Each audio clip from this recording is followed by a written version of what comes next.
Assalamu alaikum wa rahmatullahi wa barakatuh. Kusoo dhawaada Pro Production Challenge Everything. Waana anigu Abdiwali Maxamed Abuka. Waa meesha aad ka barataan barashada kombiyuutarka sidoo kale multimedia. Pro Production Challenge Everything. Haddaba sidaan hore ugu soo qaadanay casharka labaad, haatanna waa casharkii saddexaad. kaas oo aan ugu magac darnay intermediate editing. Haddaba soo jeedinta casharkan waxa iska kaashaday Pro Production Challenge Everything iyo sidoo kale Garasho Presents. Haddaba inta aanan hore u sii gelin casharka, fadlan waxaan ka codsanaynaa inaad like, subscribe iyo share inta baad inoo tiraahdo page-ka si saaxiibadaada ay u gaaraan, notification-kana aad doorato si aad u hesho cashar walba oo aan markaas soo dhigno. Haddaba inoo kici Premiere Pro waa casharkiisii saddexaad. Haddaba waxaan joognaa meeshii lagu jarjarayay filimka kaas oo lagu magacaabo timeline. Sida halkan kaaga cad waxa inoo yaalo dhowr video. Videoyada halkan inoo yaalo waxa lagu magacaabaa timeline. Haddii aan dhahno videoyada mid ka mid ah ayaan daareynaa, waxaan arkaynaa midba midkiisa kale inuu ku soo galayo qaab xoog leh kaas oo lagu magacaabo hard cut. Saas darteeda filimkan waxa uu u baahan yahay wax lagu magacaabo transition. Haddaba si aad u hesho transition-ka waxaad u baahan tahay inaad tagto qaybtan effects-ka. Haddii ay dhacdo inaad weysid qaybtan effects-ka, waxaad furaysaa Windows kadibna waxaad furaysaa Effects. Shortcut-kiisuna yahay Shift+7. halkan waxaad ka arkaysaa inuu kugu qoran yahay video effect, sidoo kale halkan hoosena uu kugu qoran yahay video transition. Tusaale ahaan haddii aad dhahdo video transition-ka, haddaba qaybtan hoose markii aad furto waxaad arkaysaa iyaga laftirkooda inay ka sii kooban yihiin dhowr xabadood. Tusaale ahaan waxaad halkan arkaysaa 3D motion. Markii aan furno waxaad ka arkaysaa internal file inuu ku dhex jiro, sidoo kale dissolve markaad tiraahdo asina waxaad ka arkaysaa inuu dhowr xabo ku dhex jiro. saas darteed anaga hadda waxaan isticmaalaynaa midkan lagu magacaabo cross dissolve. haddaba videogan waxa u baahan yahay transition.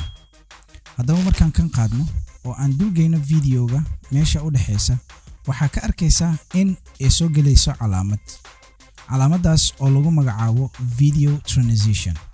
haddii aan apply garayno, aan soo qaadno qaybta playhead-ka, aan dul tagno ama aan dhahno play, waxaa arkaysaa midba midkiisa kale inuu ku soo galayo qaab qurxoon oo aadan dareemeynin hard cut. kaas waxaa lagu magacaabaa transition.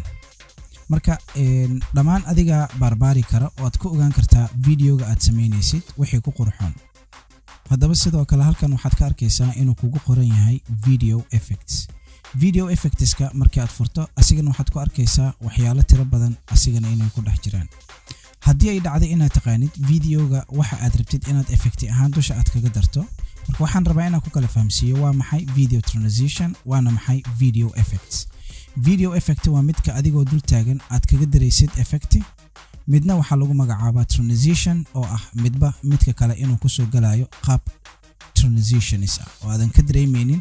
sida halkan waxaad arkaysaa midkan inuu hore midka kale ka soo furmaayo, balse midkan markii aan tagno waxaad arkaysaa inuu ku soo galayo qaabkan. okay, tusaale ahaan waxaa dhici karta marka inaad kor ka taqaanid effectigii aad u baahantay inaad ku darto. tusaale ahaan aniga hadda waxaan ku qoraynaa Gaussian blur. Gaussian blur-ka ayaa soo qaadaysaa, waxaad dul saaraysaa videogii aad u baahan tahay inaad ku darto. waxaa halkan kaaga cad inuusan videoga wax isbedela uusan ku dhicin. maxaa keenay? sababtoo ah videoga marka aad ku darto waxaad u baahan tahay asiga laftirkiisa in aad ku sii edit garayso ama aad sii isticmaasho kaas oo lagu magacaabo effect controls.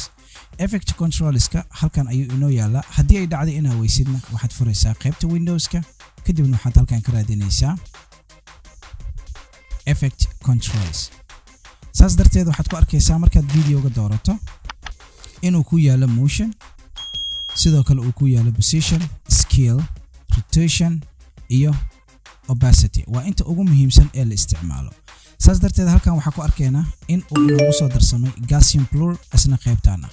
tusaale ahaan haddii dhacdo inaan iska bixino Gaussian blur adigoo dooranayo Gaussian blur-ka ama effectiga markaas aad ku soo darsatay, kadibna aad taabanaysid xarafka delete ama backspace.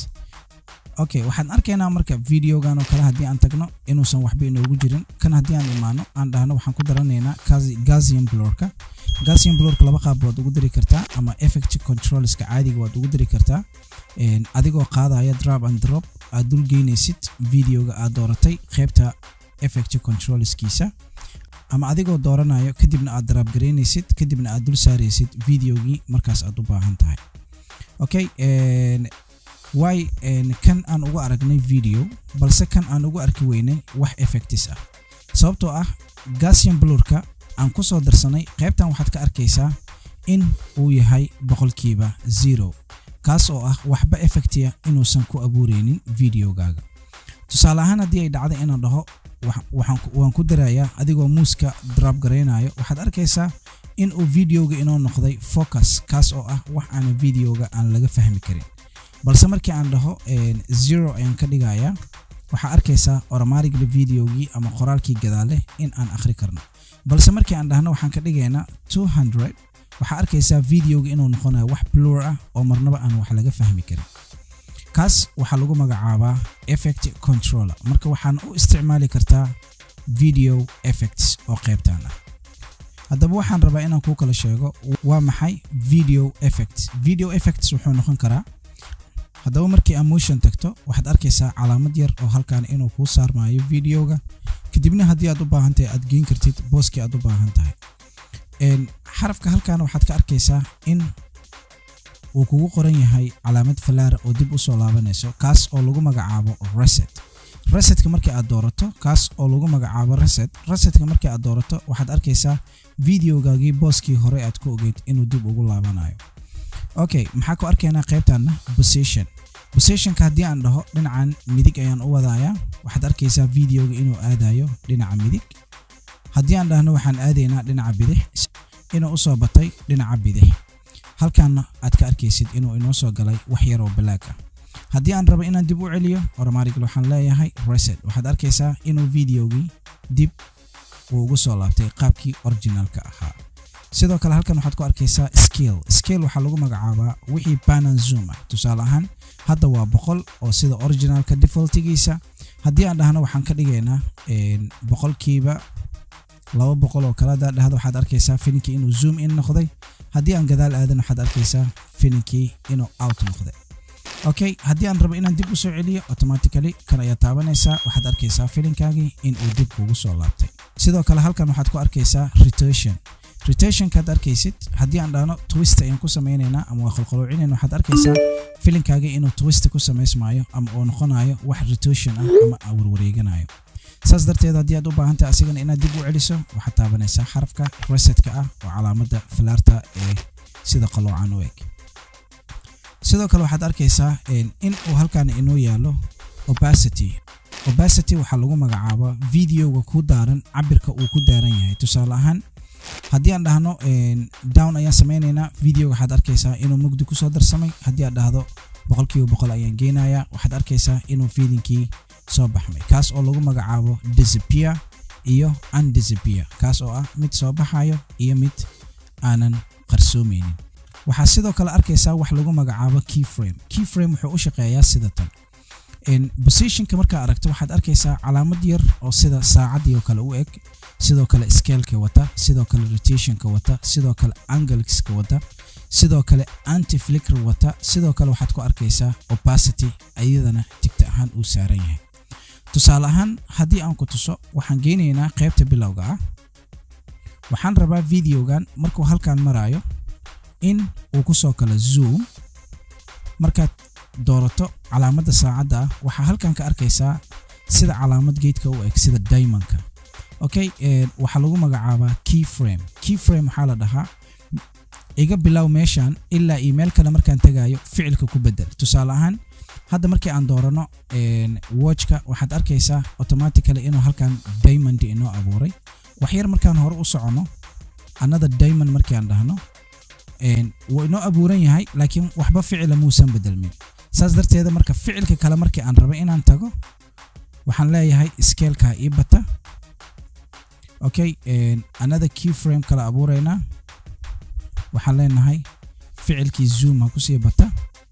Okay, another keyframe kala abuureynaa anagoo aan adgareynayno ama aan ku darayno calaamadda. haddii aan kan dhaho waa ku dar hadda waa ever haddaan rabo inaan ku daro waa dooranaysaa haddii aad u baahan tahay inaad ka qaadaysaa marka hadda waan dooranaynaa waxaa leenahay defaultigiisa ha inoogu laabto okay markii aan dhahno marka filinka ayaan play gareynaynaa waxaad arkaysaa filinka inuu zoom noqday kabacdina uu dib u ceshmay marka kaasna waxaa lagu magacaabaa keyframe oo ah inta calaamad noocaas ii sameeyo intaana calaamad noocaas ha ii sameeyo marka waxaan sameynaynaa markuu filinka sida fid noqday wax yar hore ayaan aadaynaa kan ayaan dooranaynaa wax yar zoomka out ayaan leenahay okay gadaal ayaan aadaynaa zoomka out ayaan sii leenahay okay halkan marka uu marayo waxaan ku dareynaa marka qaybta opacityga waxaa leenahay ara keyframe gadaal ayaad u soo laabanaysaa halkan marka uu taagan yahay add another keyframe